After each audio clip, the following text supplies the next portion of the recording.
আসসালামু আলাইকুম। দেখেন এই ধরনের ফটো এবং এই ধরনের ভিডিওগুলা কিন্তু বর্তমানে সোশ্যাল মিডিয়ায় ব্যাপক পরিমাণে ভাইরাল। যেখানেই আপনি দেখবেন এই ধরনের ফটোগুলা পোস্ট করা হয়েছে বা এই ধরনের ফটো দিয়ে ভিডিও বানিয়ে পোস্ট করা হয়েছে, সেই ভিডিও এবং ফটোগুলা কিন্তু ভাইরাল। প্রচুর পরিমাণে কিন্তু এই ধরনের ফটোগুলা এখন ট্রেন্ডিং এ চলতেছে। আপনিও যদি চান আপনার মোবাইল দিয়ে কিন্তু আপনি এরকম ফটো এডিট করতে পারবেন। মানে এটা কোনো রিয়েল ছবি কিন্তু না। এটা কিন্তু এআই দিয়ে তৈরি করা ছবি। আপনিও কিন্তু আপনার মোবাইল দিয়ে এরকম ছবি তৈরি করতে পারেন আপনার মনের মতো করে। সেই ফটোগুলো আপনি আপনার সোশ্যাল মিডিয়ায় আপলোড করতে পারেন। আর আপলোড করা মাত্রই কিন্তু এই ছবিগুলা প্রচুর পরিমাণে ভাইরাল হয়ে যাচ্ছে। আর এই ফটোগুলা কিভাবে তৈরি করবেন, চলেন আমি আপনাদেরকে খুব সহজেই দেখাই। এই ফটোগুলা তৈরি করার জন্য প্রথমে আপনি আপনার মোবাইল থেকে যেকোনো একটা ইন্টারনেট ব্রাউজারে চলে যাবেন। দেখেন আমি ক্রোম ব্রাউজারে ঢুকলাম। তারপর আপনি গুগলে গিয়ে লিখবেন বিং ইমেজ ক্রিয়েটর। এটা লেখার পর আপনার সামনে এরকম ওয়েবসাইট চলে আসবে। দেখেন এটা মাইক্রোসফটের একটি অফিসিয়াল ওয়েবসাইট। এখান থেকে কিন্তু আপনি যা লিখে দেবেন তারা সেই অনুযায়ী কিন্তু আপনাকে ফটো ক্রিয়েট করে দেবে। দেখেন আমি এই ওয়েবসাইটটার উপরে ক্লিক করলাম। তারপর আমার সামনে এরকম চলে আসলো। দেখেন এখানে কিন্তু লেখার মতো জায়গা আছে। এখানে আপনি ইংরেজিতে যা কিছু লিখবেন সেটাই তারা ইমেজে কনভার্ট করে আপনাকে দিবে। এখানে কিন্তু বাংলা লিখলে হবে না। যারা ইংরেজি কম বোঝেন, ইংরেজি লিখতে সমস্যা, তারা একটা কাজ করতে পারেন। আপনি গুগল ট্রান্সলেশনে চলে যাবেন। সেখানে গিয়ে আপনার যে কথাটা আপনি লিখবেন সেই কথাটা বাংলায় লিখে দেবেন। দেখেন আমি গুগল ট্রান্সলেশনে গেলাম। এখানে গিয়ে লিখে দিলাম, একটা বৌদ্ধ 2 বছরের বাচ্চা একটি গাছের নিচে একটি বিড়াল ছানা নিয়ে খেলা করতেছে। এই লেখাটা লিখে দিলাম।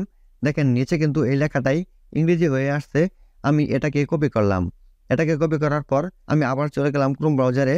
দেখেন এখানে আমি এটাকে পেস্ট করে দিলাম। এখন দেখেন এখানে একটা কথা আছে, আপনি যদি এর আগে এই সাইট ব্যবহার করে না থাকেন তাহলে কিন্তু আপনাকে এখানে একটা অ্যাকাউন্ট ক্রিয়েট করতে হবে। আপনি যখনই এখানে লিখবেন, তারপর নিচে যখন এখানে ক্লিক করবেন, তখন কিন্তু আপনাকে একটা অ্যাকাউন্ট ক্রিয়েট করতে বলা হবে। আপনি আপনার জিমেল, ফেসবুক বা আপনার মোবাইল নাম্বার দিয়ে কিন্তু এখানে একটা অ্যাকাউন্ট ক্রিয়েট করে নেবেন। তারপর আপনি এরকমভাবে, আমি যেভাবে ক্লিক করব, এরকমভাবে যদি ক্লিক করেন তাহলে এখানে আপনি একটু সময় অপেক্ষা করবেন। দেখেন আমি এখানে ক্লিক করলাম। একটু সময় কয়েক সেকেন্ড অপেক্ষা করার পর আমাকে 4টা ছবি তারা ক্রিয়েট করে দিবে। দেখেন আমার লেখা অনুযায়ী কিন্তু 4টা ছবি তারা নিচে দেখেন ক্রিয়েট করে দিছে। এখন আমি এই ছবিগুলো দেখেন বড় করে দেখাই। দেখেন একটা ছবির উপরে ক্লিক করলাম।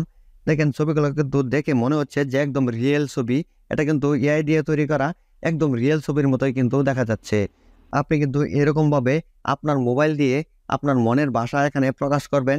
আপনার সেই মনের ভাষা অনুযায়ী কিন্তু তারা ছবি ক্রিয়েট করে দেবে। তারপর যদি এই 4টা ছবি আপনার কাছে পছন্দ না হয় তাহলে আপনি আবারও এখানে ক্লিক করবেন। আপনাকে আরও 4টা ছবি তারা ক্রিয়েট করে দেবে। আর এই ছবিটা আপনি কিভাবে আপনার মেমোরিতে সেভ করবেন, আপনি এই ছবিটা বড় করবেন। তারপর এই 3 ডটের উপরে ক্লিক করবেন। দেখেন ডাউনলোড লেখা চলে আসছে। আপনি এই ডাউনলোডের উপরে ক্লিক করলে কিন্তু এই ছবিটা আপনার মেমোরিতে সেভ হয়ে যাবে। পরবর্তীতে আপনি এই ছবিটা যে কোনো সোশ্যাল মিডিয়ায় আপলোড করতে পারেন, অথবা আপনি ফ্রিতেই কিন্তু এরকম ছবি কয়েকটা এডিট করে তারপর কিন্তু ওই ছবিগুলো দিয়ে টিকটকে বা বিভিন্ন সোশ্যাল মিডিয়ায় রিল বা শর্ট ভিডিও বানিয়ে সেখানেও আপলোড করতে পারেন। আশা করি আজকের এই ছোট্ট ভিডিও থেকে আপনি খুব সহজে শিখতে পেরেছেন কিভাবে আপনারা এআই দিয়ে আপনাদের মনের মতো ছবি ক্রিয়েট করবেন। ভিডিওটা যদি ভালো লেগে থাকে তাহলে অবশ্যই ভিডিওতে লাইক দিয়ে ভিডিওটা শেয়ার করবেন। সকলে ভালো থাকুন, সুস্থ থাকুন। পরবর্তী ভিডিও দেখার আমন্ত্রণ রইল। আল্লাহ হাফেজ।